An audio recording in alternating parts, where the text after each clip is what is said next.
आज हम class 10th का इकोनॉमिक्स का चैप्टर नंबर 2 करेंगे, जो इसका नाम है सेक्टर्स ऑफ इंडियन इकोनॉमी, यानी भारतीय अर्थव्यवस्था के क्षेत्रक। अर्थव्यवस्था का अर्थ क्या होता है? अर्थव्यवस्था का मतलब है आर्थिक क्रियाएं, यानी किसी भी देश में उन सभी आर्थिक क्रियाओं के बारे में हम इसमें पढ़ेंगे जो कि उस देश का आय का स्रोत बनती है। तो आज हम इस चैप्टर में भारतीय अर्थव्यवस्था के क्षेत्रक यानी उन सभी क्षेत्रों को, उन सभी सेक्टर्स के बारे में पढ़ेंगे जो कि भारतीय अर्थव्यवस्था में अपना योगदान देते हैं। तो सबसे पहले अर्थव्यवस्था के बारे में पढ़ते वक्त हमें आर्थिक गतिविधियों के बारे में पता होना चाहिए। आर्थिक गतिविधियाँ क्या होती हैं?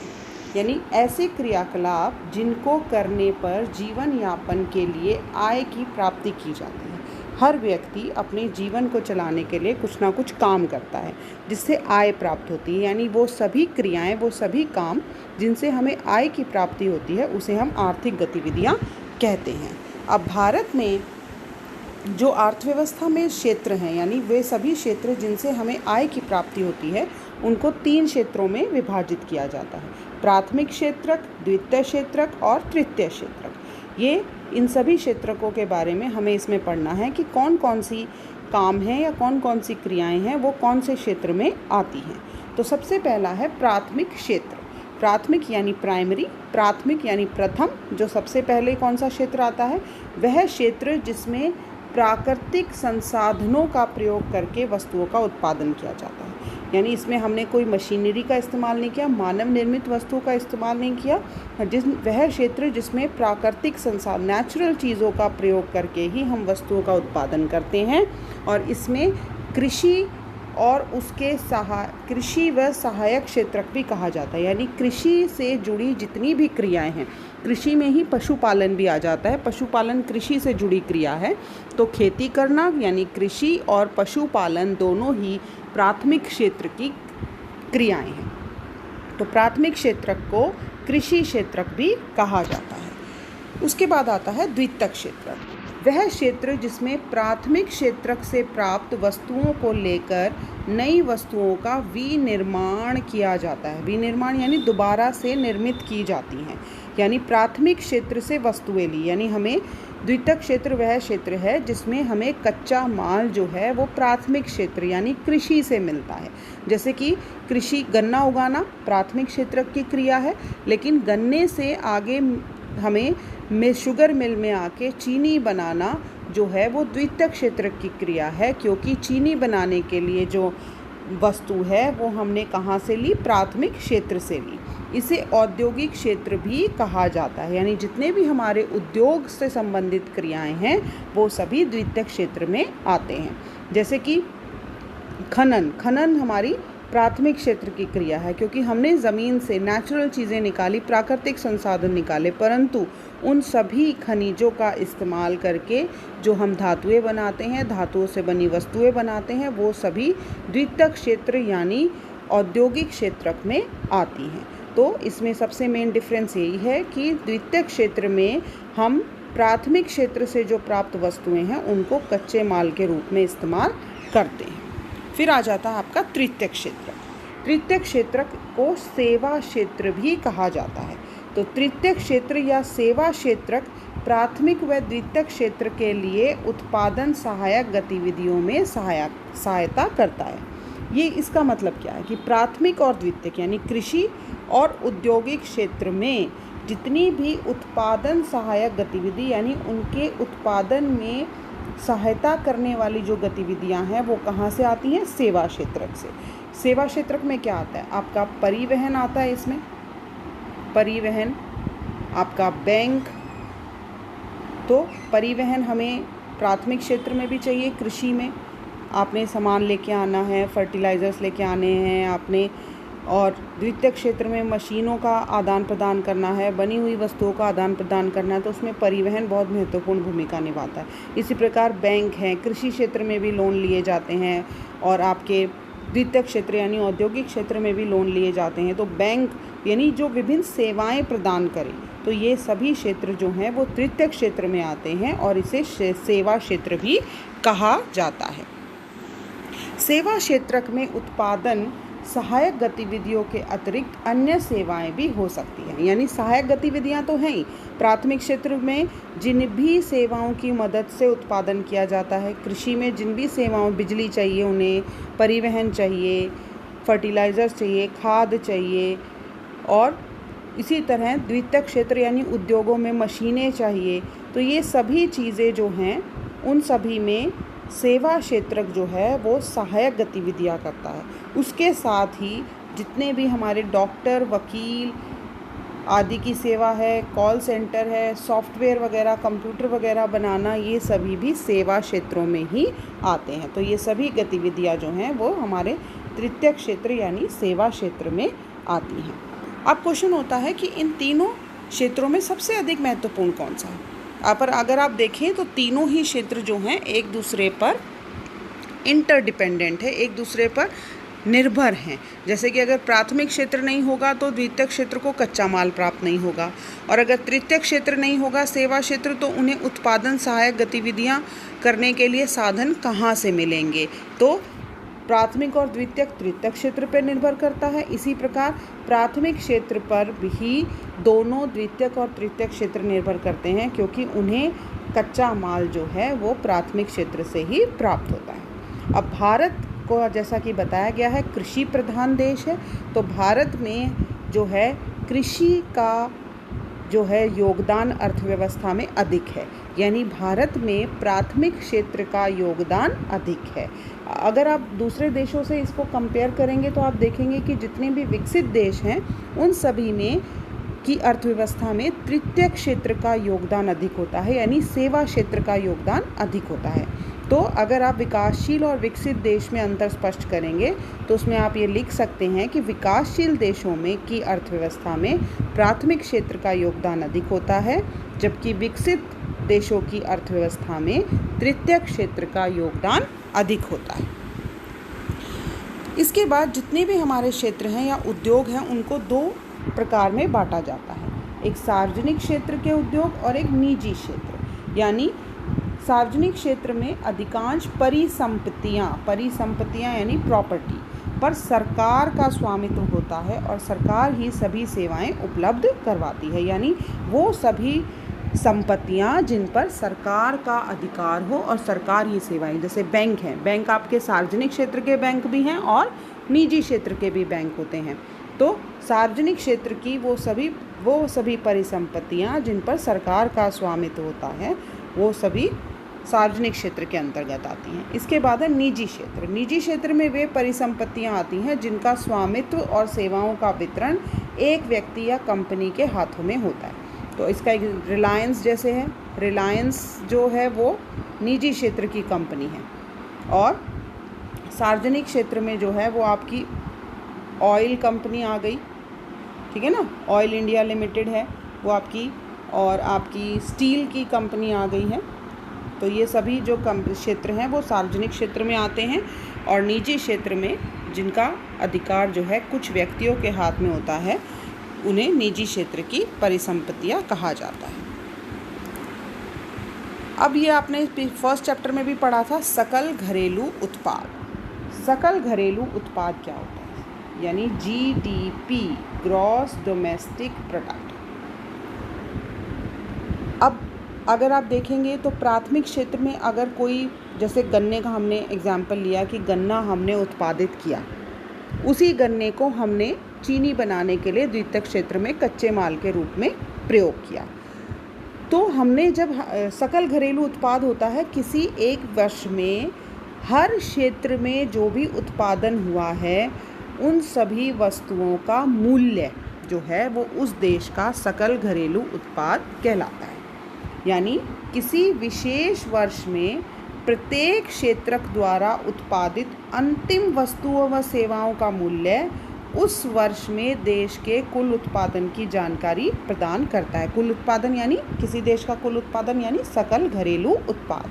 और इसको कैसे निकालते हैं, किसी एक विशेष वर्ष में प्रत्येक क्षेत्र द्वारा उत्पादित अंतिम वस्तुओं व सेवाओं का मूल्य। अभी अंतिम शब्द क्यों यूज़ किया है, ये इसलिए किया है कि जो प्रयोग के लिए जो है उपलब्ध हो उन वस्तुओं का मूल्य। हम ये नहीं करेंगे कि गन्ने का मूल्य भी लगा लिया और गन्ने को कच्चे माल के रूप में हमने द्वितीयक क्षेत्र में उद्योग में इस्तेमाल किया तो वहाँ पर भी उसका मूल्य लगा लिया। नहीं, गन्ने से अगर वहाँ पर जो है चीनी बन गई है तो जो अंतिम उत्पाद है उसका मूल्य ही हम सकल घरेलू उत्पाद में जोड़ते हैं। और भारत ने पिछले 40 वर्षों में सबसे अधिक वृद्धि जो है वो तृतीयक क्षेत्र में हुई है, यानी अब भारत विकास की ओर अग्रसर है। यानी जिन देशों में प्रथम क्षेत्र से, प्राथमिक क्षेत्र से धीरे धीरे अर्थव्यवस्था में योगदान तृतीय क्षेत्र का बढ़ता जाता है तो इसका मतलब वो देश विकास की ओर अग्रसर होता है। अब ऐसा क्यों हुआ है? सबसे पहला, सेवाओं का समुचित प्रबंधन, परिवहन की सुविधाएं बढ़ी हैं, भंडारण की अच्छी सुविधाएं बढ़ी हैं, व्यापार का विकास हुआ है और शिक्षा का स्तर अगर बढ़ा है तो हमारा देश जो है वो धीरे धीरे तृतीय क्षेत्र की ओर जा रहा है। अब इसी में आप बेरोज़गारी, जहां हम अर्थव्यवस्था की बात करते हैं वहाँ हम बेरोज़गारी की भी बात करते हैं।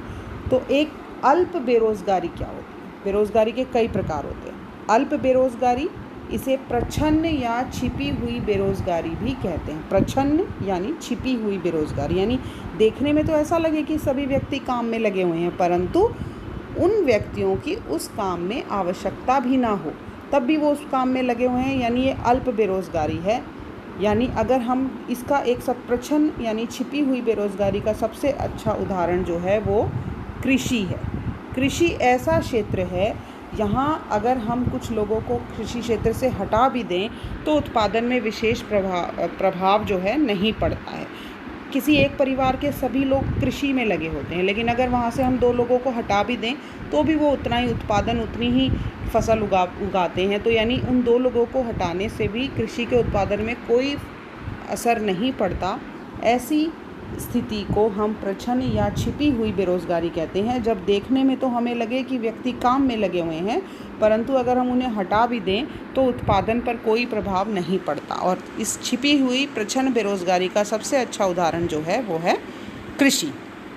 इसके बाद आती है आपकी शिक्षित बेरोज़गारी। शिक्षित बेरोज़गारी का मतलब है कि जब शिक्षित और प्रशिक्षित मतलब ट्रेंड व्यक्ति जो हैं उनको उनकी योग्यता के अनुसार काम नहीं मिलता। यानी उन्होंने ट्रेनिंग तो किसी और चीज़ की ली है, सपोज़ कंप्यूटर की ट्रेनिंग ली है लेकिन उन्हें उससे अपनी योग्यता के अनुसार काम ना मिले तो इसे शिक्षित बेरोज़गारी कहते हैं। फिर इसमें एक वर्ड आता है आपका कुशल श्रमिक, जिसने किसी कार्य करने के लिए उचित प्रशिक्षण यानी ट्रेनिंग प्राप्त की हो उसे हम कुशल श्रमिक कहते हैं। जैसे कि आपके किसी भी एक काम के लिए, जैसे प्लम्बर है, आपका इलेक्ट्रीशियन है, ये सभी कुशल श्रमिक होते हैं। क्यों नहीं? क्योंकि उन्होंने अपने काम की ट्रेनिंग ली है। अकुशल श्रमिक जिन्होंने कोई प्रशिक्षण प्राप्त नहीं किया, यानी अगर किसी मशीन आपके ये जो घर बनाने वाले मज़दूर हैं ये श्रमिक हैं, ये अकुशल श्रमिक हैं, इन्होंने इस काम के करने के लिए कोई ट्रेनिंग या प्रशिक्षण प्राप्त नहीं किया है।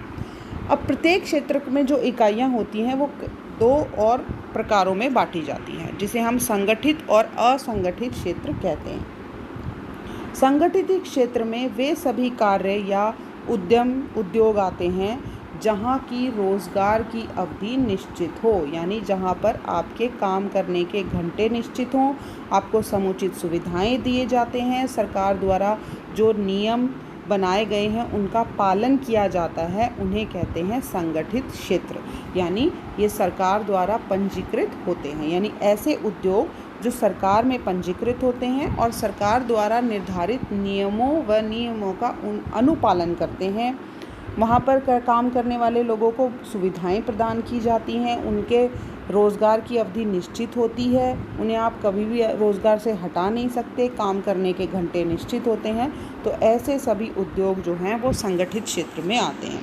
इसके विपरीत असंगठित क्षेत्र में वो सभी छोटी छोटी इकाइयाँ यानी ऐसे उद्योग आते हैं जिन पर सरकार का कोई नियंत्रण नहीं होता और ये सरकार के नियमों का पालन भी नहीं करते।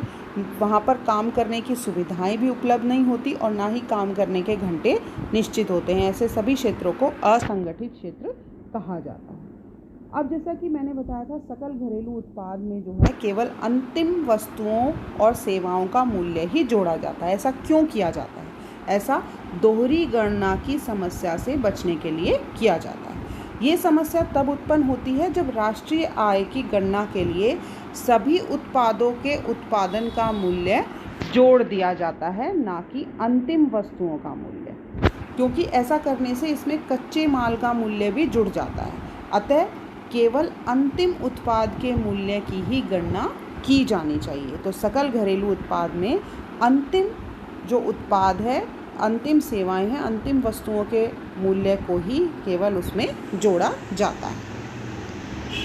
असंगठित क्षेत्र में कौन कौन आते हैं? असंगठित क्षेत्र, जैसा कि मैंने पहले भी बताया कि वो सभी उद्योग जहाँ पर सरकार का कोई नियंत्रण नहीं होता, वहाँ पर सरकार द्वारा निर्धारित नियमों का पालन नहीं किया जाता और ना ही रोज़गार के लिए अच्छी सुविधाएं और काम करने के घंटे निश्चित होते। इसमें भूमिहीन किसान, कृषि श्रमिक, छोटे और सीमांत किसान, काश्तकार, बटाईदार, शिल्पकार, ये सभी जो हैं ये असंगठित क्षेत्र में आते हैं। और शहरों में जो औद्योगिक श्रमिक हैं, फैक्ट्रीज़ में जो काम करते हैं, निर्माण श्रमिक हैं, जो घर वगैरह बनता है वहाँ पर जो श्रमिक काम करते हैं, व्यापार व परिवहन में कार्यरत कबाड़, बोझा ढोने वाले लोग जो हैं वो असंगठित क्षेत्र में आते हैं और इन लोगों को संरक्षण की आवश्यकता है। इसीलिए सरकार ने ग्रामीण रोजगार गारंटी अधिनियम 2005 में लागू किया, और जिसने कि भारत में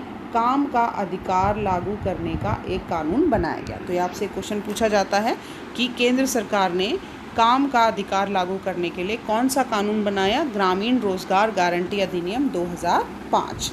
अब काम का अधिकार क्या है?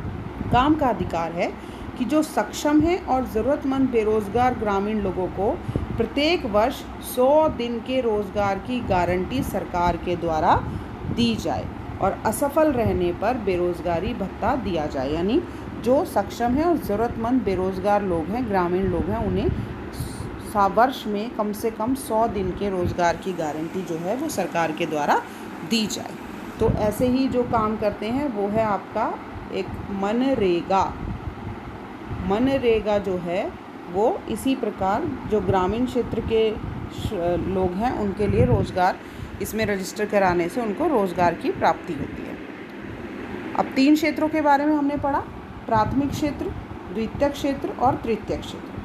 इनमें डिफरेंस करना, अंतर स्पष्ट करना आपसे कई बार पूछा जा सकता है और इसमें कौन कौन सी क्रियाएं शामिल होती हैं वो क्वेश्चन आपसे पूछा जाता है। तो प्राथमिक क्षेत्र को कृषि क्षेत्र भी कहा जाता है और कृषि, डेयरी, मत्स्य यानी मछली पालना, ये सभी जो हैं इसमें प्राथमिक क्षेत्र में आते हैं। द्वितीयक क्षेत्र में आपकी जितनी भी औद्योगिक गतिविधियां हैं, उद्योग लगाने वाली गतिविधियां हैं, वो सभी द्वितीयक क्षेत्र में आती हैं। और तृतीय क्षेत्र में आपका व्यापार, परिवहन, बैंकिंग, पर्यटन, ये सभी जो है आपके तृतीय क्षेत्र की गतिविधियां हैं।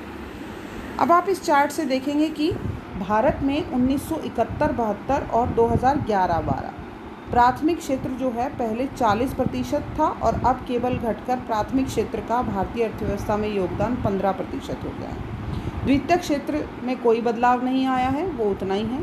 तृतीय क्षेत्र यानी सेवा क्षेत्रों में पहले 35% था और अब वो बढ़कर 60% हो गया है। यानी भारत का जो पहले 1971 और 72 में यानी भारत में पहले जो अर्थव्यवस्था में योगदान था वो प्राथमिक क्षेत्र का था, परंतु अब वो बढ़कर जो है 15 से 60% जो है वो तृतीय क्षेत्र का हो गया। यानी सेवा क्षेत्र का योगदान अर्थव्यवस्था में ज़्यादा बढ़ गया है। इसका कहने का तात्पर्य ये है कि जिस भी अर्थव्यवस्था में तृतीय क्षेत्र का योगदान बढ़ता है हम उसे विकसित अर्थव्यवस्था कहते हैं। तो भारत भी धीरे धीरे विकास की ओर अग्रसर हो रहा है।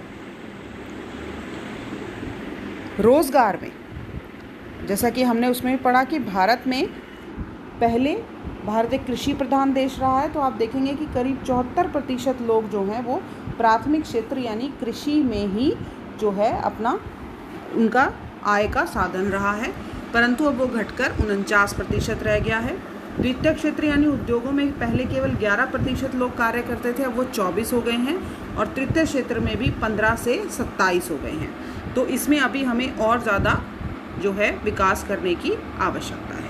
तो आप देखेंगे कि भारत में धीरे धीरे जो है प्राथमिक क्षेत्र से जो है हमारा योगदान जो है अर्थव्यवस्था में कम हो रहा है और वो तृतीय क्षेत्र का बढ़ रहा है। तो इस चैप्टर को आप अपनी NCERT की बुक से भी अच्छे से रीड करेंगे ताकि आपको क्लियर हो जाए।